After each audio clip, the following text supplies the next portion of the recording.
Good morning everyone friends, आप सभी को इस प्लेटफॉर्म पर जुड़ने के लिए वेलकम है। फ्रेंड्स, हम लोग पढ़ रहे हैं acid base and salt. Acid base and salt में हम लोग कई सारे टॉपिक को कवर कर चुके हैं और हम लोग लास्ट लेक्चर में क्या कवर किए थे कि पीएच स्केल को हम लोग समझे थे कि पीएच स्केल का वैल्यू 0 to 14 होता है। बट ये भी हम लोग समझे थे कि कहाँ से कहाँ तक पीएच वैल्यू रहेगा ताकि वह एसिडिटी होगी और कहाँ से कहाँ तक पीएच वैल्यू रहेगा ताकि वह बेस होगा। हम लोग ये भी डिस्कस किए थे कि किसको हम लोग हाईली एसिडिटी कहेंगे, किसको हम लोग हाईली बेसिडिटी कहेंगे, किसको हम लोग लोअर एसिडिटी कहेंगे और किसको हम लोग लोअर बेसिडिटी कहेंगे। इस पर हम लोग डिस्कस कर चुके हैं और कुछ हम स्लाइड भी दिए थे, एक स्लाइड जिसमें कुछ पीएच वैल्यू भी मेंशन था, उसको भी याद करने के लिए दिए थे ताकि क्योंकि एग्जाम में वहाँ से क्वेश्चन पूछा जाता है और इम्पोर्टेंट भी है, इसलिए हम आप लोगों को प्रोवाइड करवाए थे मटेरियल को। लेकिन आज की क्लास में हम लोग पढ़ेंगे पीएच वैल्यू का इम्पोर्टेंस को, कि हम अपने लाइफ में पीएच वैल्यू का इम्पोर्टेंस यानी पीएच वैल्यू को किस तरह हम यूज करते हैं और पीएच वैल्यू का क्या इम्पोर्टेंस है हमारे लाइफ में। फ्रेंड्स, इसमें से कुछ टॉपिक्स है जिसको हम लोग कवर करेंगे, तो पहले हम टॉपिक को समराइज कर देते हैं जो जो टॉपिक पर हम लोग डिस्कस करने वाले हैं।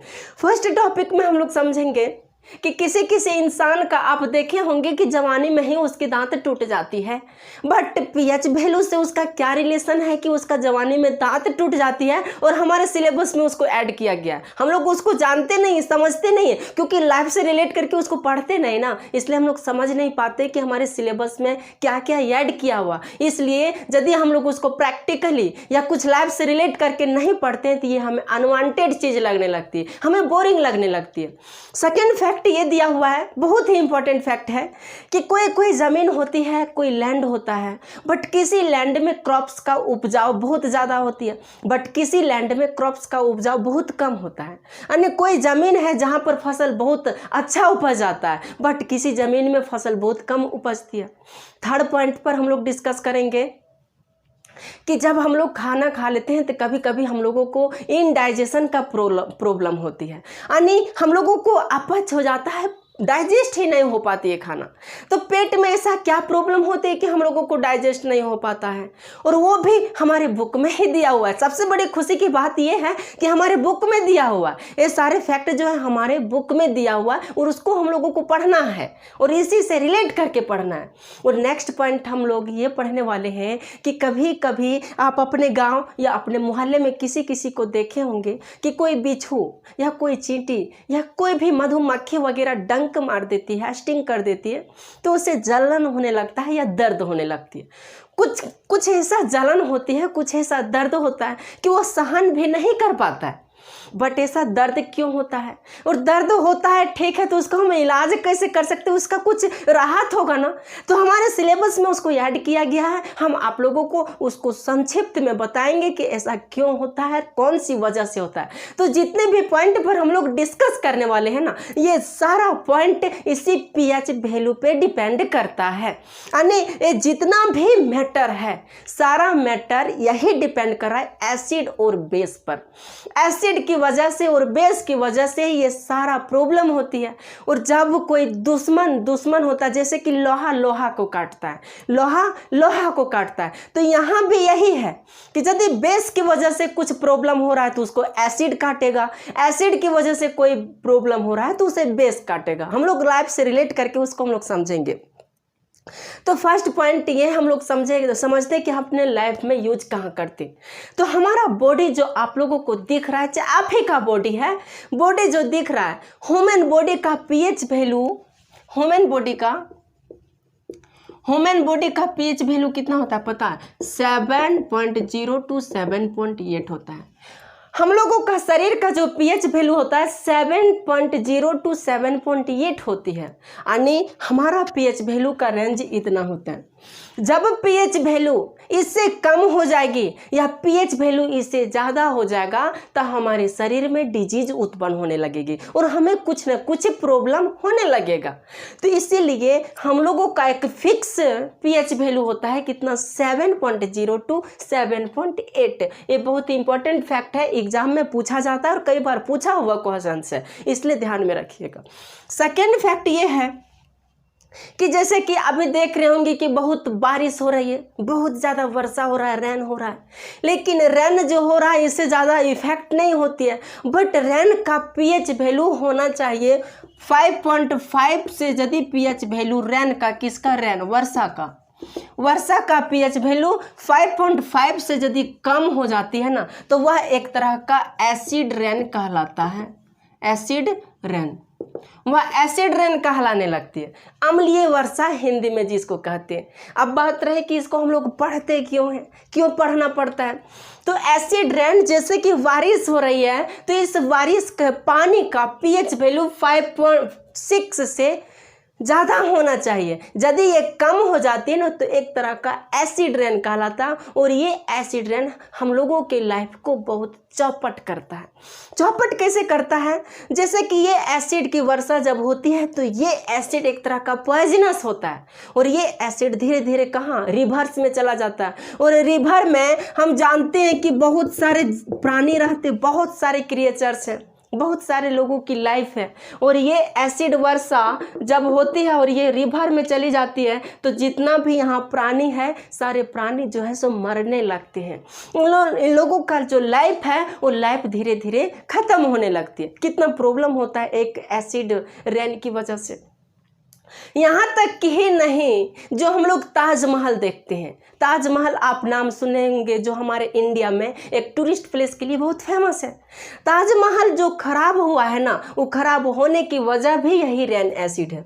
जब रेन एसिड होती है तो ताजमहल का जो ऊपर संगमरमर लगी होती है, जो कैल्शियम कार्बोनेट की है, एक्स्ट्रा फैक्ट है ये, तो वो जो है सो खराब होने लगती इसी एसिड रेन की वजह से। इसलिए ये एसिड रेन भी हमारी लाइफ के लिए बहुत ही खतरनाक होता है, बहुत खतरनाक, डेंजरस साबित होता है। क्योंकि आप खुद ही समझिए कि जितने भी प्राणी हैं, हम लोग जो है सो मछली कहाँ से प्राप्त करते हैं, रिवर से ही प्राप्त करते हैं, कोई तालाब वगैरह से ही प्राप्त करते हैं। लेकिन वो मछली यदि इस रेन एसिड की वजह से मर जाएगी तो क्या हम लोगों को मछली मिल पाएगा। कई सारे ऐसे लिविंग क्रिएचर्स होते हैं जो हमारे खेतों में जो है ना उपजाऊ बनाता है, हमारे खेतों को उपजाऊ बनाता है और हम लोगों का एक फ्रेंड होता है। वह हम लोगों को हेल्प करती है क्रॉप को उगाने के लिए, फसल को उगाने के लिए। लेकिन वही क्रिएचर्स यदि मर जाएगा तो बताइए कि हमारा फसल सही से हो पाएगा, नहीं हो पाएगा ना। तो ये हमारे लिए बहुत दिक्कत वाली बात होती है जब रेन एसिड होती है। तो पूछा जाता है एग्जाम में, रेन एसिड किसको कहते हैं। The value of rain acid becomes lower than 5.6 then that rain is called rain acid. यानी वैसा पीएच वैल्यू, वैसा बारिश जिसका पीएच वैल्यू 5.6 से कम हो जाती है तो उसको हम लोग रेन एसिड कहते हैं। यहाँ तक समझने में कोई दिक्कत नहीं हो रही होगी। अब हम लोग नेक्स्ट पॉइंट की ओर मूव करते हैं कि जैसे कि सॉइल, हम लोग बात कर रहे थे सॉइल। आपके बुक में हेडिंग कुछ और है, आपके बुक में हेडिंग है what is the pH of the soil in और बैकवर्ड। ये नेक्स्ट टॉपिक है, लेकिन इसमें मुख्य रूप से जो हम लोगों को पढ़ना पड़ता है वह है कि मिट्टियों के बारे में, यानी सॉइल के बारे में। इसको समझने के लिए हम दो फिगर को ड्रॉ करते हैं, ठीक। अब ध्यान से देखिएगा, एक फिगर ये है और एक फिगर ये है, दो फिगर है। अब जो ये है ये एक तरह का फील्ड है, यानी खेत है। दो खेत हम ले लिए। ये खेत में जो है, इसको हम लोग अलग कलर से दिखा देते हैं ताकि थोड़ा हम लोगों को समझने में आसानी हो।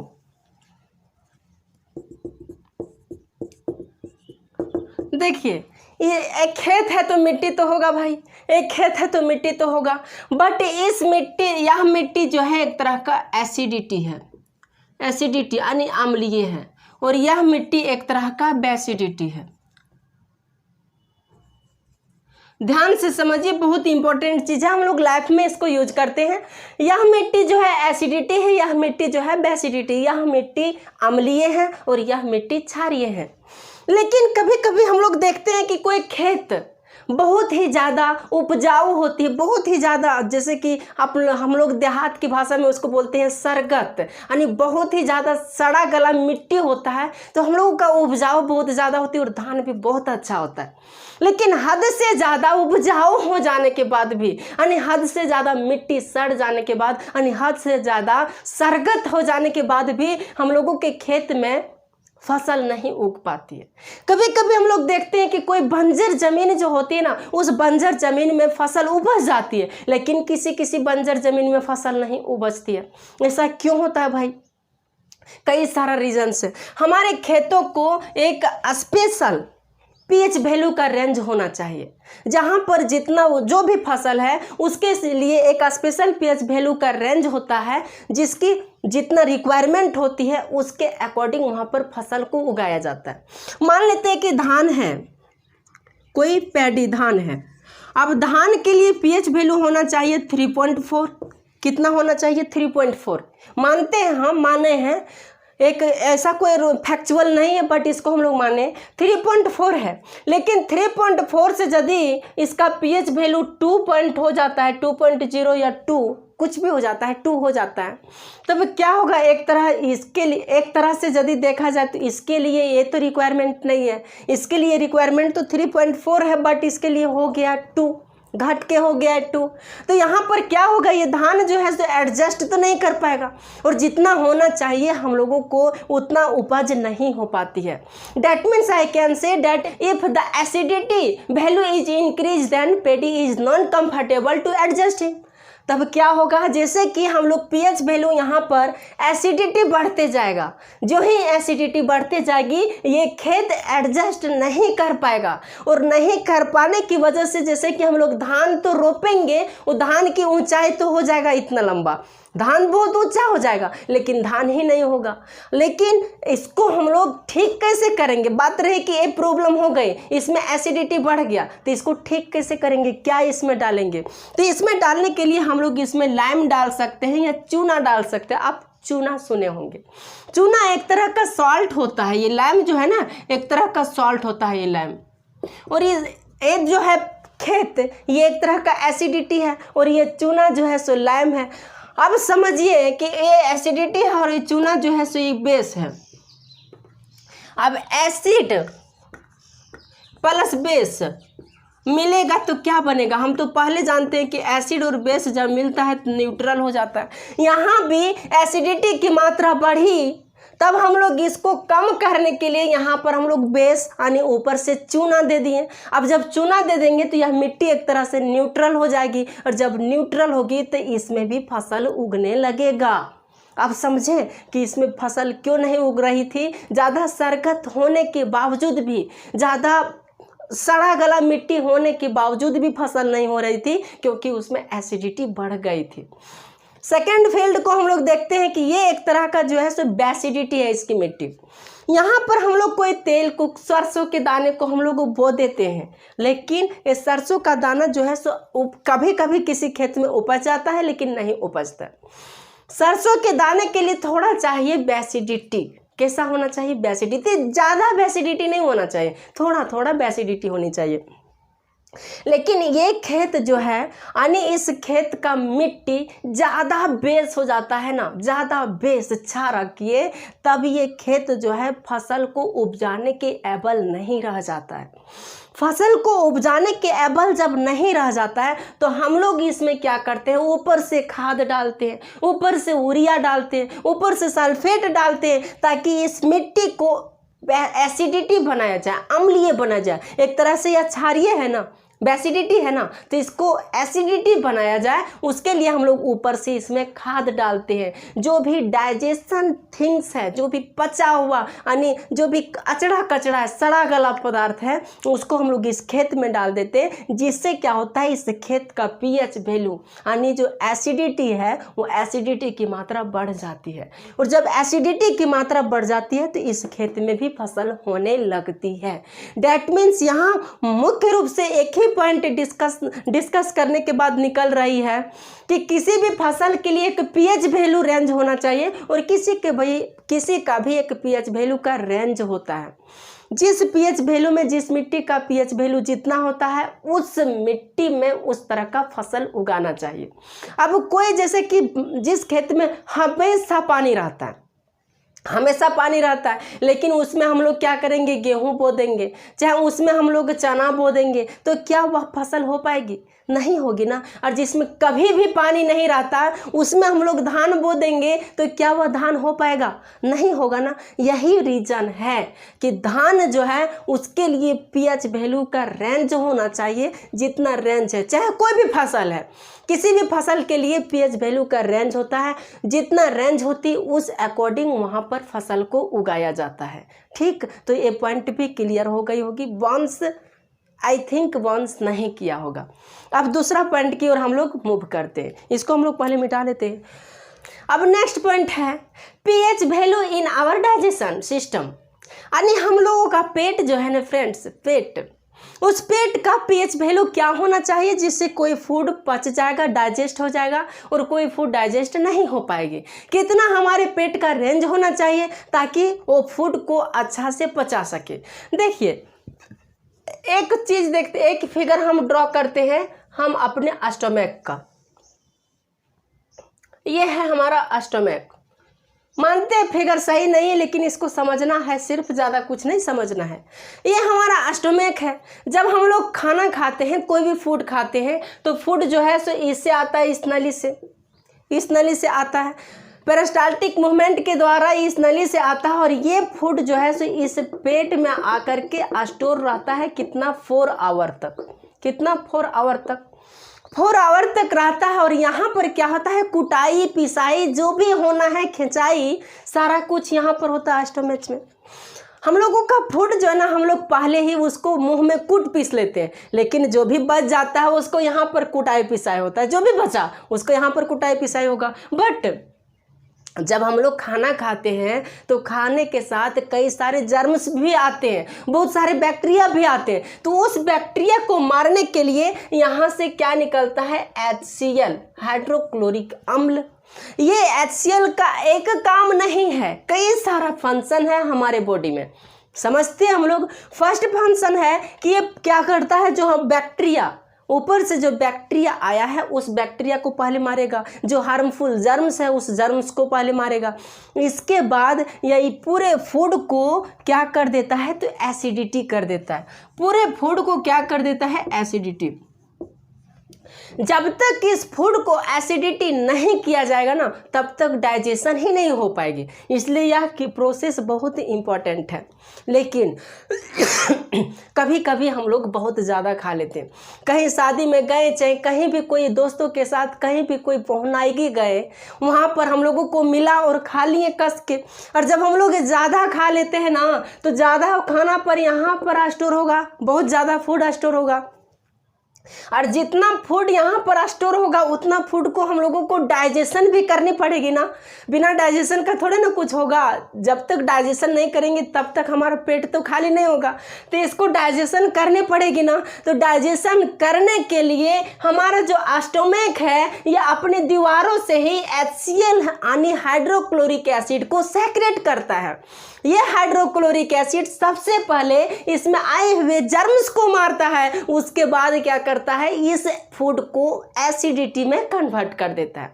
जब एसिडिटी में कन्वर्ट हो जाती है, लेकिन फूड बहुत ज़्यादा है और हमारे पेट को मान ले डाइजेशन करने का हिम्मत मात्र 1 kg का, 1 kg फूड हम लोग खाएंगे तो उसको हम लोग डाइजेस्ट कर लेंगे। लेकिन ये बंदा भूखा था, गया शादी में, खा लिया 2 kg। जब 2 kg या खा लिया, 1 kg पचाने के लिए मान ले 10 ml HCl की ज़रूरत पड़ती थी, लेकिन 2 kg पचाना है तो 20 ml HCl निकलेगा। और जब 20 ml HCl निकलेगा यानी यहाँ पर एसिड की मात्रा बढ़ेगी। समझने के लिए हम आप लोग को बता रहे हैं कि यहाँ पर एसिड की मात्रा बढ़ेगी। और जब एसिड की मात्रा बढ़ेगी, that means I can say that the pH value is lower, यानी यहाँ पीएच वैल्यू जो है सो कम हो जाएगा, डिक्रीज हो जाएगा ना इसका पीएच वैल्यू। और जब पीएच वैल्यू डिक्रीज हो जाता है तो ये यानी एसिड यानी एसिडिटी की मात्रा बढ़ जाती है। तो ये एसिडिटी गैस के रूप में रिलीज होने लगता है धीरे धीरे, और वो गैस हम लोगों का ऊपर तरफ आने लगता है। नीचे तो इसको जाने नहीं देता, ऊपर तरफ आने लगता है। और जब ऊपर की ओर आता है तो हम लोगों को धुआं ढकार होती है। तो बोलते हैं बाप रे, अजब सा जलन सा धुआं ढकार होता है, लगता है बहुत बेचैनी सा लगता है, बहुत बर्दाश्त करने योग्य नहीं होता, वैसा धुआं ढकार आता है। लेकिन वो कैसे हुआ, एसिडिटी की मात्रा बढ़ जाने की वजह से। और एसिडिटी कब बढ़ी, जब हम लोग हद से ज़्यादा खा लिए तब ये हुआ। लेकिन इसको डाइजेशन करना है, फिर भी डाइजेशन करना, उसको हम लोग ठीक करना है उसको। यहाँ हम लोग देख रहे हैं कि यहाँ पर एसिडिटी की मात्रा बढ़ी है, तो एसिडिटी को कम करने के लिए हम लोग क्या करेंगे, बेस को ही खाना पड़ेगा ना। जब तक बेस नहीं खाएंगे तब तक इसका न्यूट्रल तो नहीं हो पाएगा और इसका डाइजेशन नहीं हो पाएगा। तब हम लोग क्या करते हैं, ऊपर से एंटासिड, एक मेडिसिन आता है एंटासिड, एंटासिड, इस एंटासिड को खा लेते हैं। और ये एंटासिड एक तरह का बेस होता है। एंटासिड खाने के बाद इस फूड को, जैसे कि ये HCl की मात्रा बढ़ी है यानी एसिड की मात्रा बढ़ी है, और यहाँ पर हम लोग बेस खा लेंगे ऊपर से, तो बेस हो जाएगा और एसिड और बेस जब मिलेगा तो इसको न्यूट्रल कर देगा, न्यूट्रल करेगा ना। और जब ये न्यूट्रल हो जाएगा तब हम लोगों का भोजन सही सलामत पच जाएगा यानी डाइजेस्ट हो जाएगा, और हम लोग अपने आप को रिलैक्स फील करेंगे। नहीं तो बाथरूम का सिस्टम चलते रहेगा। हम लोग अपने आप को रिलैक्स कब फील करेंगे, जब ये डाइजेशन हो जाएगी। इसके अलावा हम लोग क्या करते हैं, एंटासिड नहीं जान रहे हैं तो कोई बात नहीं, हम लोग एक और मटेरियल को खाते हैं, मिल्क ऑफ मैग्नीशिया। जब एसिडिटी की मात्रा बढ़ जाती है तब हम लोग मिल्क ऑफ मैग्नीशिया खाते हैं। मैग्नीशिया, मिल्क ऑफ मैग्नीशिया को हम लोग इनो भी कहते हैं फ्रेंड्स। इनो आप नाम सुने होंगे, ENO का। कभी किसी का पेट खराब होता है तो बोलता है जाओ दुकान और इनो ले आओ, बोलता है ना, भेजता है, जाओ दुकान इनो ले आओ, मेरा पेट खराब हो गया। हाजमोला ले आओ, मेरा पेट खराब हो गया। हाजमोला भी एक तरह का बेस है, इनो भी एक तरह का बेस है। उस सब को खाने से क्या होता है, न्यूट्रल हो जाता है, यानी वह यहाँ पर जब हम लोग उसको खाते हैं तो इसको न्यूट्रल कर देता है, इस भोजन को। एसिडिटी की मात्रा जो ज़्यादा है उसको कम कर देती है, और जब कम हो जाती है तो हम लोगों का डाइजेशन हो जाता है और हम लोगों का भोजन पच जाता है, डाइजेस्ट हो जाता है, और उसको फिर हम लोग अपने आप में रिलैक्स फील करते हैं। बार बार बाथरूम आने जाने का सिस्टम ख़त्म हो जाता है। तो ये समझे हमारे डाइजेशन में एसिड और बेस का क्या इम्पोर्टेंस है। सो अब हम लोग नेक्स्ट पॉइंट की ओर मूव करते हैं। अब नेक्स्ट पॉइंट है कि आप लोग कभी कभी देखे होंगे कि किसी इंसान का दांत जवानी में ही टूट जाता है।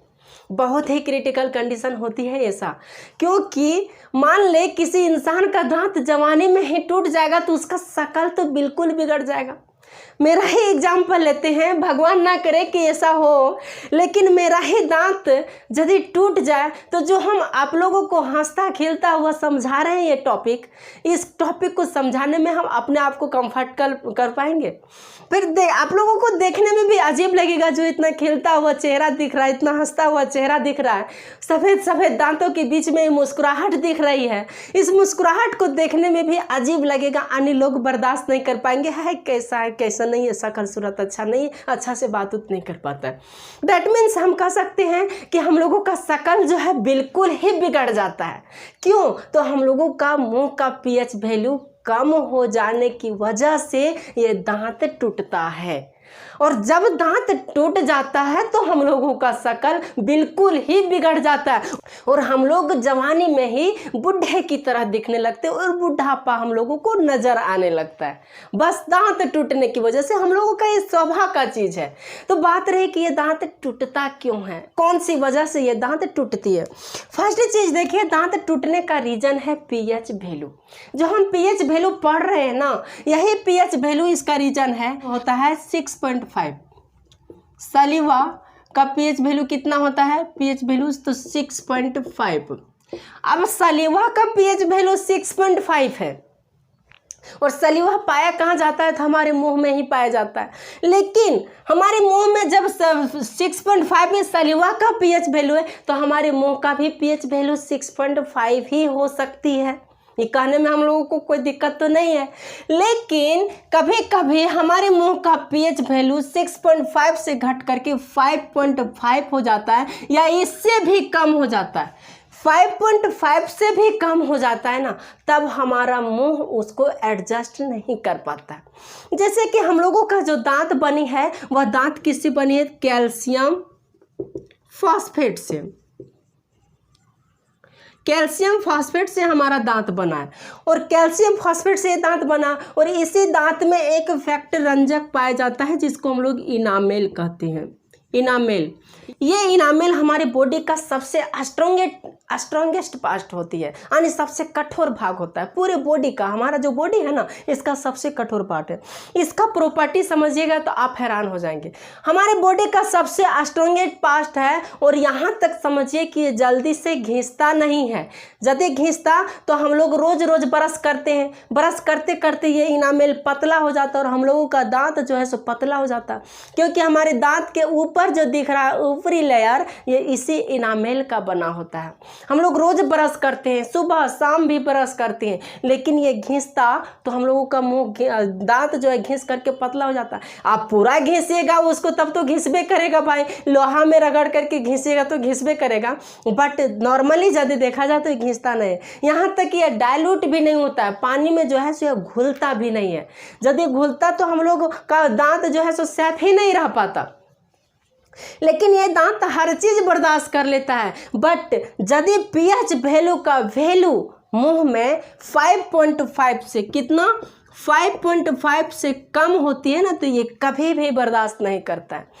पीएच वैल्यू 5.5 से कम होती है तो इसमें क्या लगता है, कोरोल होने लगता है, कोरोडेड हो जाता है, यानी इस पे जंग लगने लगती है, यानी धीरे धीरे दांत सड़ने लगता है, धीरे धीरे दांत जो है सो हिलने लगता है, वहाँ से ब्लड आने लगती है और वो दांत टूट जाती है। और एक दांत यदि खराब होता है तो वो अपने पड़ोसियों को अपने साथ ले जाता है, उसको भी तोड़ के ही जाता है।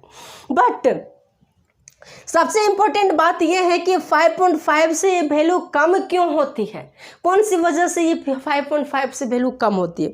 तो हम लोग खाना खाते हैं, इसको समझिए कि हम लोग खाना खाते हैं, हमारा मुंह है, समझिए फैक्चुअल में नहीं, लेकिन ये हमारा मुंह है। इस मुंह में दांत लगी हुई है, ऊपर और नीचे दांत लगी हुई। जब हम लोग खाना खाते हैं तो खाने के बाद ये जो खाना है हम लोगों का इस दांत में घुस जाता है। आप किसी का दांत जो है गैप होता है, लेकिन किसी का दांत गैप नहीं होता है। तो जिसका गैप होता है उसका घुस जाता है, जिसका बड़ा गैप होता है वो निकल भी जाता है, लेकिन छोटा गैप होता है निकलता नहीं है। तो हम लोग खाना खाते हैं तो इसमें घुस जाता है। स्पेशली रूप से यदि हम लोग चिकन खाते हैं, मटन खाते हैं, हम लोग कुछ भी मछली वगैरह खाते हैं तो वो सब घुस जाता है। और घुस जाता है लेकिन उसको हम लोग साफ़ नहीं करते हैं, क्योंकि साफ़ करने से हमारा मुंह का टेस्ट खराब हो जाएगा, इसलिए उसको हम लोग साफ़ नहीं करते। और वही इसीलिए उसको छोड़ देते हैं कि हम लोगों का मुंह का टेस्ट खराब ना हो। अब वो कचरा जो है दांत में है, अब हमारे मुंह में बैक्टीरिया पाई जाती है, और वो बैक्टीरिया उस कचड़े को जो इस दांत में फंसा हुआ है, इस कचड़े को खाने लगता है। और जब वह खाएगा तो उसे निकालने की भी ज़रूरत पड़ेगी, तो वह बैक्टीरिया यहीं पर लैट्रिन भी कर देती है।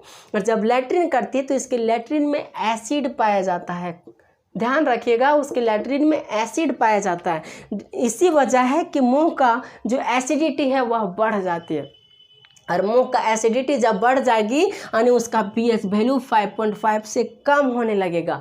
और जब 5.5 से कम होने लगेगा उसका मुंह का पीएच वैल्यू, एसिडिटी बढ़ रही है हमारे मुंह में, एसिडिटी बढ़ जाएगा तो उसका वैल्यू 5.5 से कम होने लगेगा, यानी एसिड ज़्यादा होने लगेगा।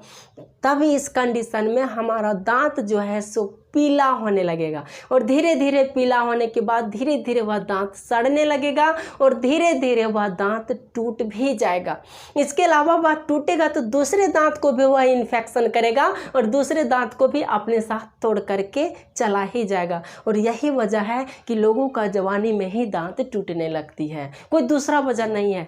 डैट मीन्स यहाँ पर भी हम लोग समझ रहे हैं कि पीएच वैल्यू का कितना रोल है, जो पीएच वैल्यू हम लोग पढ़ रहे हैं कितना रोल है, ये सारा खेल एसिड और बेस का है। तो बात रहे कि यदि पीएच वैल्यू का मान बढ़ जाता है, यानी एसिडिटी की वैल्यू बढ़ जाती है हमारे मुंह में, तब हम लोगों को करना क्या चाहिए। तो उसके लिए हम लोग क्या करते हैं, टूथपेस्ट लगाते हैं, टूथपेस्ट से ब्रश करते हैं, दंत मंजन से ब्रश करते हैं, नीम का दातुन जो उससे ब्रश करना चाहिए। कोई भी लकड़ी मिल जाती है तो उसको उठा करके ब्रश मत करने लगिए, क्योंकि एक फैक्चुअल होता है और वो लकड़ी हमारे दांत उस लकड़ी को हमारा दांत एडजस्ट नहीं कर पाता है, जिसकी वजह से ऊपर का जो मसूड़ा है वो मसूड़ा घिसने लगती है और हम लोग का दांत बहुत जल्दी टूट भी जाता है और दांतों में दर्द भी होने लगती है। तो ये समझ गए कि दांत कैसे टूटता है, बहुत ही इंपॉर्टेंट फैक्ट है। इसमें पूछा जाता है पीएच वैल्यू कितना से कम होना चाहिए, कितना ज़्यादा होना चाहिए। अब हम लोग नेक्स्ट पॉइंट की ओर मूव करते हैं कि कोई एनिमल या कोई प्लांट यदि वह स्टिंग करता है, डैट मीन्स वह डंक मारता है, मारती है, तब हम लोगों को दर्द या चुभान क्यों होता है उसको समझते हैं। तो उसको ऐसे ही समझ लेते हैं कि कोई भी चींटी है, चाहे बिच्छू है, तो बिच्छू या चींटी के डंक में एक एसिड पाया जाता है। क्या पाया जाता है? तो एक एसिड, और उस एसिड का नाम है मेथेनोइक एसिड।